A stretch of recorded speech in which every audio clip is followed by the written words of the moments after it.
Yo, what's going on, guys? And I'm just going to be showing my conference standings for this NBA season. I had a subscriber ask me a few times to do this, and I'm just going to show what I did for Hoops Hype. I just polled my coworkers, and then this is when I wrote all my season previews. This is how it came out. That's what you're seeing on the screen. I'm just going to go over all 30 teams real quickly, and then we'll go into conferences. And it's just a quick video, nothing too much, but as you guys can see, I felt like we were pretty straightforward with this one, guys. You know, the Boston Celtics, the Knicks, the Sixers were obviously, I think, teams that we can all agree that are just like the best right now in that conference, or at least on paper. Then the Bucks, the Cavs, the Pacers, the Magic, the Heat, the Hawks, the Bulls, the Raptors, the Hornets, the Pistons, the Nets, and the Wizards will be the tankathon teams, while on the other side of the bridge, we got the Oklahoma City Thunder really just continuing to be dominant. Denver Nuggets, the Minnesota Timberwolves, then the Dallas Mavericks, the Phoenix Suns, the Memphis Grizzlies, the Sacramento Kings, the Los Angeles Lakers, the New Orleans Pelicans, the Golden State Warriors, the Clippers, the Houston Rockets, San Antonio Spurs, the Utah Jazz, and the Portland Trailblazers is what we have to make up all 30 teams. Now hit that like and subscribe button, and we're just going to start with the West, just because I think people care more about the Western Conference, and that there's going to be more, I believe, interest in me just breaking down what's to see there. So hit that like and subscribe button if you guys agree with this.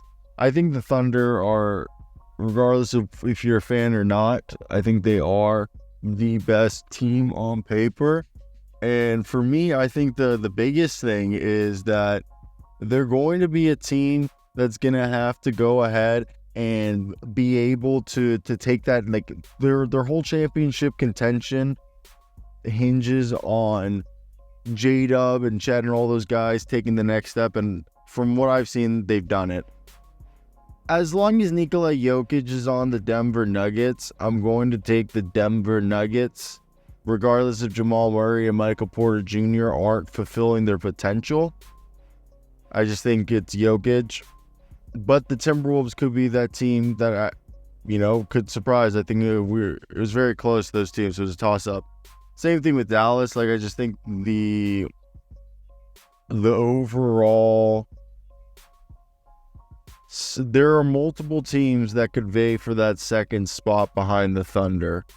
While the Phoenix Suns and the Memphis Grizzlies are two teams that people are voting to play significantly better than they did last year.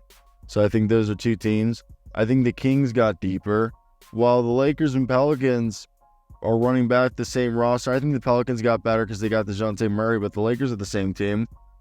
And then you have the Houston Rockets that, if they are going to be a play-in or a playoff team, they're going to have multiple guys take the jumps that they expect.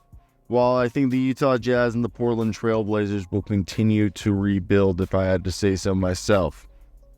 Now let's do the Eastern Conference as we wrap up this video. And really nothing against, the teams behind the Boston Celtics. I do think the Knicks built a good team. There are concerns about their depth, but I think they can figure it out. While the Sixers, another team that did a great job beefing up their depth and their lineups, but injury and durability concerns. We know that PG-13 and Joel Embiid aren't going to be playing consecutive, back-to-backs. So there's that. And the same thing with Milwaukee Bucks. Is Doc Rivers a good coach? Is the Chris Middleton and the rest of Damian Lillard and Giannis going to be healthy? I think Indiana and Orlando are two teams that are hoping to become contenders, but you're hoping that Tyrese Haliburton can play that consistent level of MVP ball and stay healthy. Because the rest, that team's perfect. I really think the Pacers are the most likely team. While Orlando is hoping that Mr. Paolo Banchero takes the MVP steps, Franz Wagner becomes an all-star, and this team is ready to go. Miami, I mean, they've underwhelmed in the regular season, so I feel like they just care about the playoffs. The Atlanta Hawks are my team that I think could be the most surprise team, that like Jalen Johnson and Trae Young is just a deadly duel that I think people are underrating, and that Quinn Snyder is a way better coach than people give him credit. So outside of that, I think the Cleveland Cavaliers are another team that's Donovan Mitchell's been arguably the second best shooting guard behind Anthony Edwards over the last 2 years. Chicago, they're interesting, but I think they're on a fire sale. Toronto's in a gap year. Charlotte, same thing. And Detroit, they're finally heading towards a direction, while Brooklyn and Washington's breaking it down. That's it. Hit that like and subscribe button. I hope you guys did enjoy. Peace out. Really, seriously, I'm done.